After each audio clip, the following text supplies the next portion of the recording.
দেখো, আজকে আমাদের ক্লাস হবে 1857 সালের মহাবিদ্রোহ বা সিপাহী বিদ্রোহ। এই ক্লাসটা আমাদের 29 নম্বর ক্লাস হবে। কি বলছে যে 1857 সালের 10 মে উত্তরপ্রদেশের কোথায়, মিরাটে সেনানিবাস থেকে বিদ্রোহের সূচনা হয়। মানে উত্তরপ্রদেশের মিরাট একটা জায়গা, সেখান থেকে 1857 সালের 10 মে মহাবিদ্রোহ সূচনা হয়েছিল। কারণটা কী ছিল?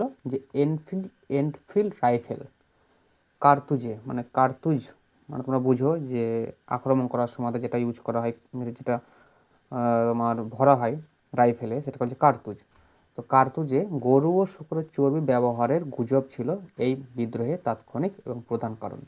ঠিক আছে, এই বিদ্রোহের যে শহীদ, এই বিদ্রোহটা হয়েছিল অ্যাকচুয়ালি ইংরেজদের বিরুদ্ধে।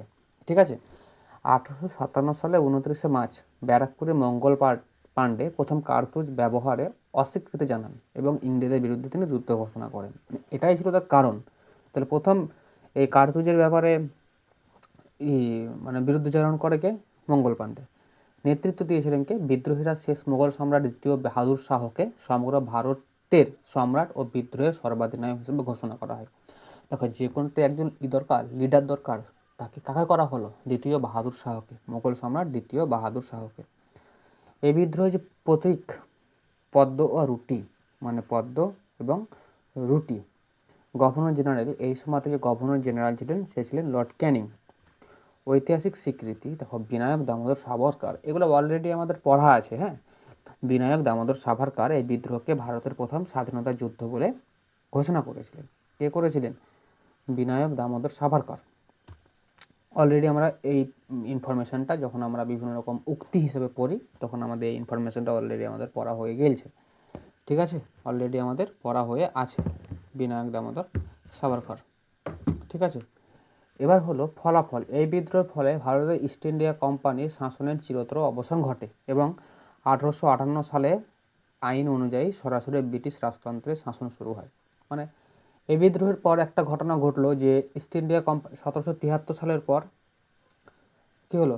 ইস্ট ইন্ডিয়া কোম্পানির ওপর বিভিন্ন রকম আরোপ শুরু হলো। কিন্তু যখন 1857 সালে মহাবিদ্রোহ হলো, তখন আর ইস্ট ইন্ডিয়া কোম্পানির শাসনটা চিরতরে বিলুপ্ত হয়ে গেল এবং 1858 পর তখন ইংল্যান্ডের রানী ব্রিটিশ রাজতন্ত্র সরাসরি আমাদের ভারতকে শাসন করতে লাগলো, কোনো কোম্পানির হাতে না দিয়ে।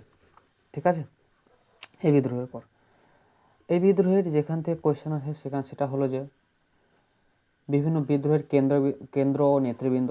দেখো, দিল্লিতে যে এই বিদ্রোহের নেতা ছিলেন দ্বিতীয় বাহাদুর শাহ আর বখত খান। দ্বিতীয় বাহাদুর শাহ এবং বখত খান। ইংরেজ সেনাপতি ছিলেন জন নিকলসন এবং হাডসন। কানপুরের নানা সাহেব এবং তাতিয়া টুপি। হ্যাঁ, এই ইংরেজদের সঙ্গে ছিলেন কলিন ক্যাম্পবেল। ইংরেজদের সঙ্গে ছিলেন কেউ? Colin Campbell. লখনৌতে ছিলেন বেগম হজরত মহল, এখানে ছিলেন কলিন ক্যাম্পবেল। ঝাঁসি আর গোয়ালিয়রে ছিলেন রানী লক্ষ্মীবাই ও তাঁতিয়া টুপি। তো তাঁতিয়া টুপি গোয়ালিয়র, ঝাঁসি আর গোয়ালিয়রে, তাহলে কানপুরেও ছিল তাঁতিয়া টুপি ও নানা সাহেব, এবং ঝাঁসি আর গোয়ালিয়রেও রানী লক্ষ্মীবাই ও তাঁতিয়া টুপি ছিল। ইংরেজ সেনাপতি ছিল স্যার হিউ রোজ। জগদীশপুরে ছিল কুনওয়ার সিং অমর সিং। জগদীশপুর বিহার ছিলেন কুনওয়ার সিং অমর সিং এবং ইংরেজ ছিলেন উইলিয়াম টেলর আর ভিনসেন্ট আয়ার। এলাহাবাদ ছিলেন মৌলভী লিয়াকত আলী। এলাহাবাদ ও বারাণসীতে নেতা ছিলেন কর্নেল নীল। এলাহাবাদ ও বারাণসী। ঠিক আছে, ফৈজাবাদে ছিলেন মৌলভী আহমদুল্লাহ। আর বেরিলিতে ছিলেন খান বাহাদুর খান। বেরিলিতে কে ছিলেন? খান বাহাদুর খান। এখানকার নেতা ছিলেন কলিন ক্যাম্পবেল।